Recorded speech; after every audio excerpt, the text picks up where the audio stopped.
Welcome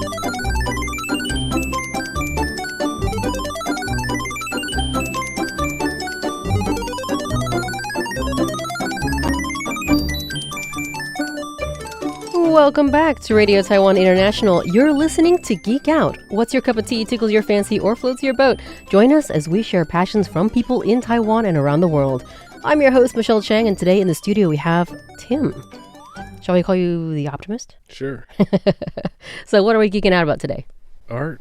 Yay. So Tim is actually an established artist in San Francisco? Do you host shows everywhere in the U.S. or? Yeah, San Francisco, L.A. You know, I mean, I've had shows in different cities in the world, but Yay. Mostly just California. Yes. I was born and raised in California, as listeners know, so I'm very familiar with the space, although it's changed a lot. Yeah. Since to put it lightly.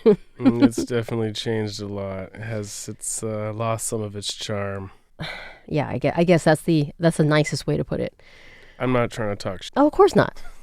I don't think we're ever, talking. Yeah, we're not looking to say bad stuff about California. We love you, but yeah, changes have happened since I was there last. Changes. Have you always lived in California? No, I was born in Ireland. Oh, please tell us a little bit about your history. Like, when did you?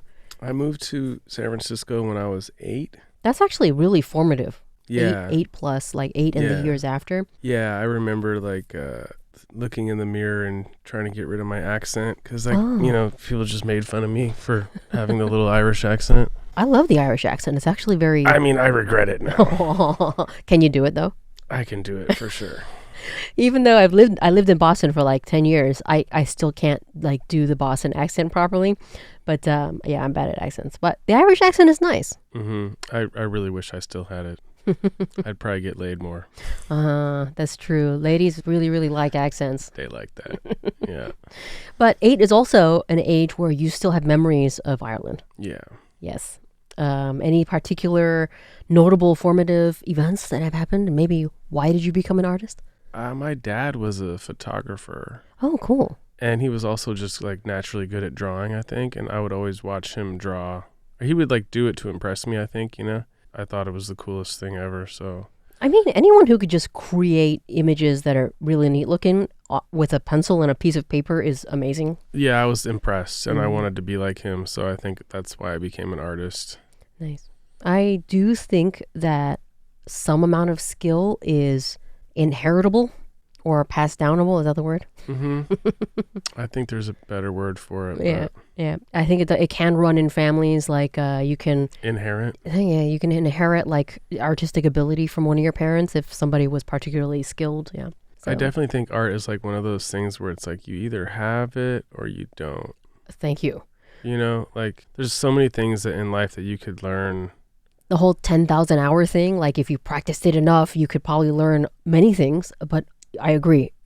Yeah. Art is one of those things. You either have it or you don't. Any kind of creative. I think all humans are creative. That's the only thing that makes us different than animals is that we're creative. And yes. That we can make things. If we can think of something and make it. And I think everyone has their own creative vein. I very much agree. And everyone kind of, it's your duty as a human to figure out what you're good at instead of just working all the time, for someone else. That's going to kill your soul. Oh, yeah. So I think Chuck, my husband, has probably said that you work to realize someone else's dreams. Yeah. And not your own. Yeah. Yeah. But I absolutely agree with that. All humans they have some kind of creative some kind of skill or talent in there. It just has been nurtured and grown. Exactly. So yeah, I always tell everyone that everyone's an artist. If you're human, you're an artist. You just got to figure out what kind. You saw your dad able to draw really cool stuff. When did you start, down your path? I don't know. I mean, probably as a kid. I always was. Almost an only child, so I was drawing all the time, reading comics. I think comics inspired me a lot too, reading a bunch of comics by myself and trying to copy the pictures and oh yeah, and then I got into doing graffiti when I was in high school and then that led me down a dark wormhole of of the other stuff. the underbelly of the art world, maybe. I guess you could call it that. The fast food of the art world, you know? Yeah. It's kind of bad for you, but it's really fun. And Yes. like, you know, it tastes good while you're eating it, but then later you have a stomach ache and you have to go to the bathroom. That's actually a great analogy. I mean, that's how I always say graffiti is like fast food and art is like Michelin star dining. My brother actually is an interior designer, and when he picked that specialty in school, when he was in art school, I actually really disagreed. My parents suggested that specialty, but I think he should have gone into animation or something, because he was very, very similar, where he spent his entire childhood reading comic books and like copying the pictures, and they actually got really amazing. And yeah, he just went down the more commercial path. So yes, as you said, everybody has their art. It's a gamble for sure. Yeah. That's the thing about being an artist, or making art for a living, is it's not guaranteed, not all the time. Sometimes you'll make a pretty good money, and then other times you won't, or you spend a lot of time working on a show, or especially with gallery stuff, you spend a lot of time working on this show and you have this whole plan and it's really fun while you're making it, but you're also kind of stressed out. But then you finish everything, you make it, you have the show, you make all this merch and a book, and you advertise and do all the marketing and everything, and then like maybe the show doesn't really pan out the way you thought it was. And yeah, I can guess that there's a lot of anxiety built up around that. It's kind of defeating, but then you have a show that does really well, and you're like, oh, this was great, this is perfect, this is I guess that was what my parents were worried about, like the whole like starving artists situation. I feel like that's just a myth, Is it? Well, I mean, especially in the modern world, like it's not even about the art, it's about the marketing. That's true. And the internet and social media has made it so easy to market things. I guess, yeah. I just off the top of my head, I definitely I Patreon people like $1 out of my pocket in order to just receive updates on their artwork and stuff. And I guess if enough people do that, then that artist doesn't ever starve. No, it's I think it's the best time in human history to be an artist. You know what I mean? Even with the rise of AI and all of that. I don't think AI is there yet. Oh no, it's not. It's corny still. Yes, absolutely. But it's gonna get real scary. Oh, it is. I'm terrified of it. I'm not looking forward to AI world. I mean, we've had a million movies that talk about what happens when AI actually gets to a certain point. It's crazy how the nerds really... Remember those movies from the 90s, Revenge of the Nerds? Oh, yeah, of course. Remember those? Absolutely. That's literally the reality we're living in right now. It is happening. They've taken over. Absolutely. It's crazy. It's going to be, as you said, it's going to be so scary. The values that humans used to have are all gone. Right. It's real. Yeah. I was talking to someone today about that, where he was saying that it's hard to find people to do construction work in Taiwan because no one wants to be a construction worker. In like 10 years, it's probably going to be hard to find a doctor because no one wants to be a doctor. And you could be an influencer. Right. Or you could be playing video games, making money. That's already happening. When I was teaching, of course, there's always the question you ask students, like, what do you want to be when you grow up, right? I want to be an influencer. So many people said that. I want to be a YouTuber. I want to be a YouTuber. So many of them say that. And yeah, there are, of course, a couple of the students who's a speaker from their parents. It's like, I want to be a doctor or a lawyer, but those are reducing in number substantially. And I hear that contractors make so much money right now. Me too, yeah. That's in Ireland. That's what my cousins have told me. They're like, so hard to find people to work that we're making more money than we ever have. Exactly. So, Well, you're visiting Taiwan for, I don't know how many times it's been. Many, many times. I mean, I lived here for a considerable amount of time. Right, and I a while still ago. come back to visit. Yay. We're glad you do. I Taiwan. Taiwan 也爱你. Yeah. But you've traveled so many places, not just in Asia, but everywhere, right? Yeah. Has it been inspiration or like brain fuel for I think art? I just got addicted to it. Just seeing something new food, new people, new weather, new geography. Definitely something more of the public in any country, but especially the U.S. should experience. Just something different. New. It's crazy how Americans don't really travel that much. Right. It's really sad because, and of course, you have to be of a certain means to leave your country and go experience something else. But how can you say like America number one unless you've been somewhere else to America compare? number one. Taiwan number one. America's not number one anymore. No, I absolutely agree. And it's kind of... It's America's embarrassing right now. It's a little dystopian. That's the word. It's super dystopian, especially in California. San Francisco, LA. I mean, there's nice parts still, but man, you go to the bad parts, it's getting... Dystopian is, I think, the best word for it. America is... I mean, I've been to a lot of places on Earth, and I've still never seen anything as ridiculous as America. You know, like I've been to like places where it's really poor, but there's not a bunch of drug addicts everywhere, you know? I mean, quote, third world country, unquote, right? It's like these kinds of places. Everyone's happier. Thank you. Everyone's happier. Even though they might not be of means, they might not be of a certain income bracket or whatnot, everyone seems to be happier, right? I've been to places where people had nothing and they were trying to help me out. Right. And like give me some of their food. Exactly. You know, like I've been to places in the Philippines, I've been to places in South Africa. Exactly. These people are Indonesia and like so helpful and helpful, happy, and they're not drug addicts. I mean, I'm sure there are substance abuse problems in every country, but it is so obvious certain places in the U.S. right now. I mean, I think heroin and fentanyl are like way different than like drinking too much, or it's just more powerful. It's gonna ruin your life quicker. It's really sad.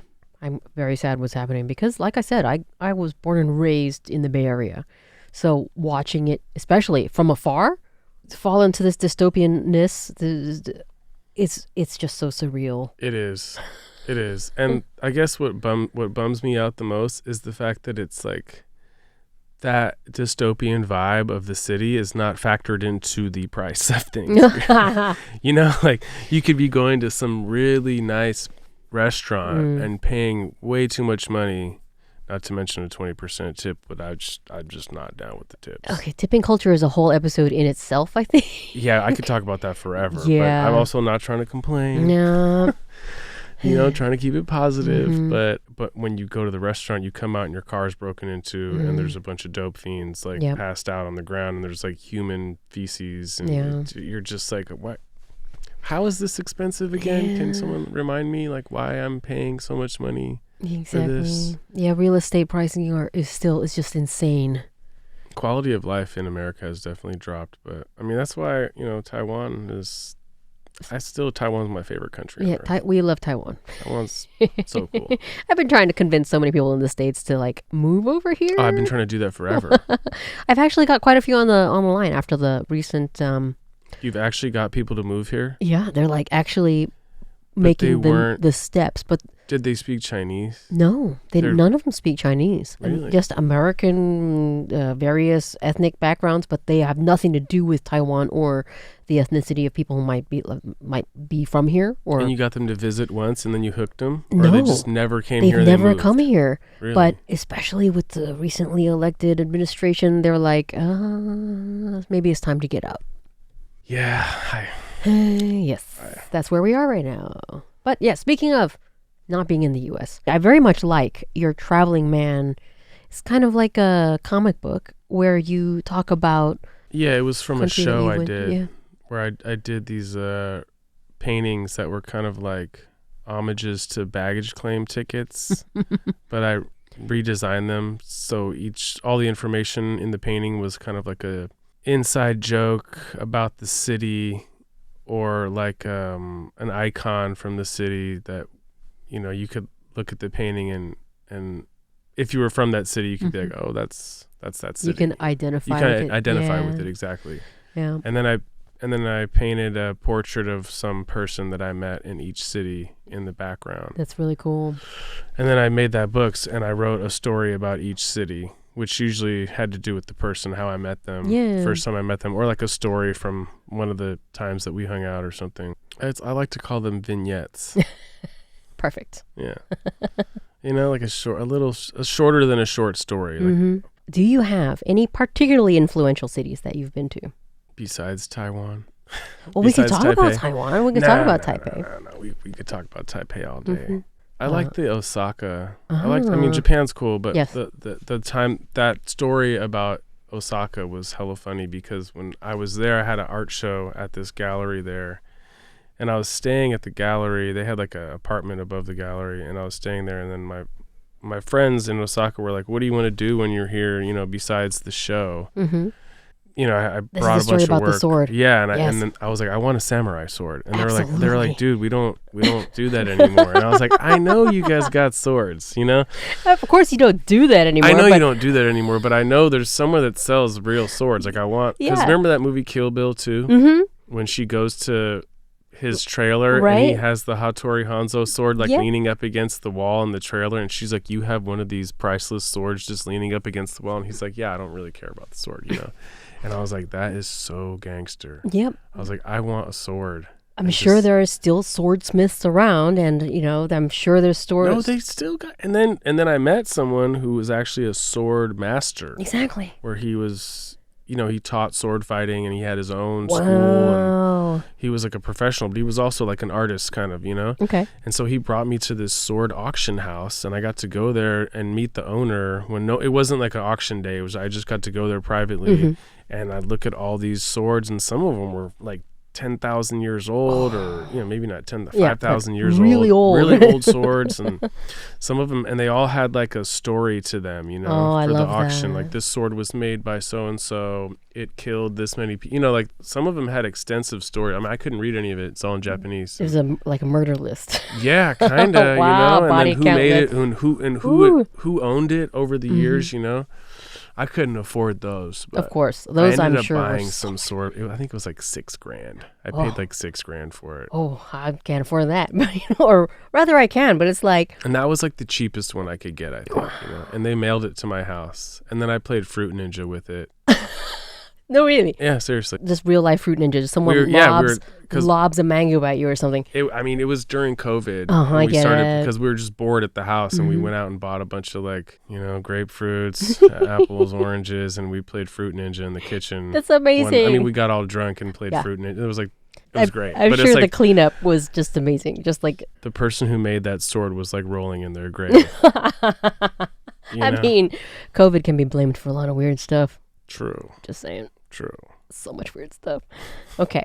For audience members or listeners who might need a little bit of inspiration to find maybe their hidden skill in art or anything really, do you have any advice for people? Psychedelics. Oh. I mean, I feel like doing psychedelics taught me a lot about color. You know, I can imagine. It made me appreciate color on a different level than I ever have, you know, and it's still stuck with me after the whole experience was over, you know. Mm-hmm. I mean, I guess I would also say going to museums and going to galleries and looking at art, you know, and trying to absorb from the greats, but then, you know, taking whatever you can from museum and gallery work and trying to put your own spin on it, you know. What did Picasso say? Great art is stolen. Good art, good. You know, people make. I forget the quote. Something like that. But that's basically the quote. Yeah. You know, great art is stolen. Yeah. Well, I'm glad you're in town visiting one of your favorite cities ever. Mm-hmm. Where can we find you? Should people want to check out your art? Optimist Never Dies on Instagram. Oh, okay. Optimist Never Dies on Instagram. Yeah. TimothyWilliams.art. That's my website.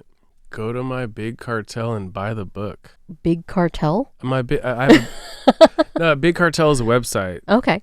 www.bigcartel. Okay. And then my name on Big Cartel is Timmy the Optimist. And you have a book for sale. It's like a online store, and the Traveling Man book is on sale there. Absolutely. Go buy that book. It's amazing. Yeah. The artwork is actually featured in there, so you can read your little vignettes. The vignettes. And there's like over a decade of photos from all over the world. Yes.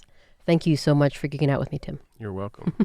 And thanks, listeners, for tuning into Radio Taiwan International. I'm Michelle Chang, and we'll be back next Thursday with another episode of Geek Out. Bye. Tim's pick for song for the episode really just shows how much he loves Taiwan. We love you, Taiwan. Here's Ubai and China Blue with Last Dance.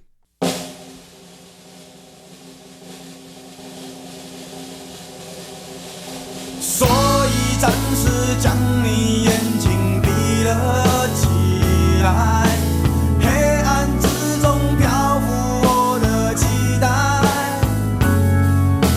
平静天空映着缤纷色彩，让人毫不疼爱。你可以随着我的步伐轻轻柔柔的踩，将美丽的回忆慢慢重来。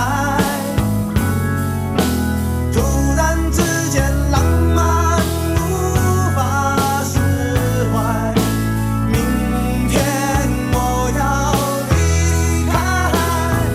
你给的爱，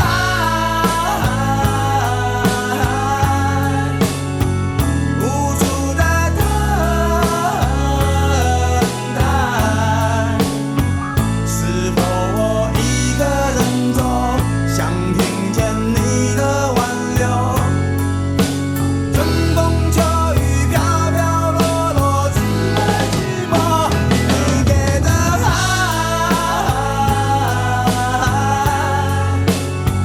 甜美的伤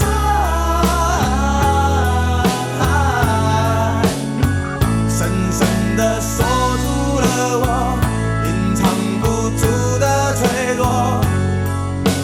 泛滥河水将我冲向你的心头，不停留。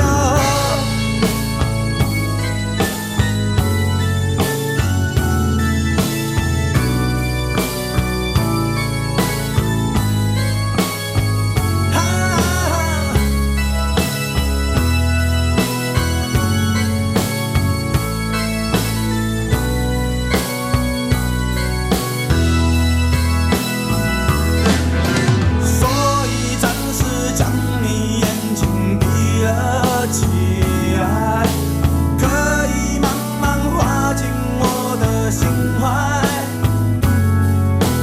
舞池中的人群渐渐散开，应该就是现在。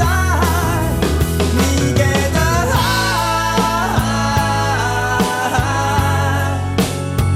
无助的等待，是否我一个人走，想听见你的挽留？春风秋雨飘飘落落，只为寂寞。你给的爱，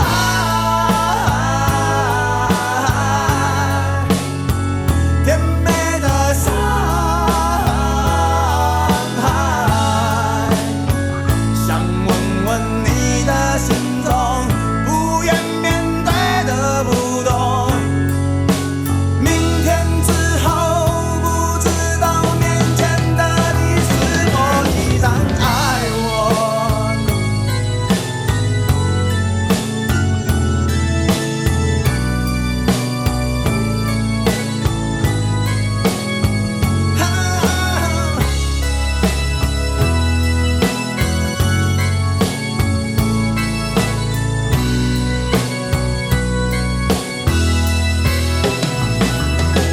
不知道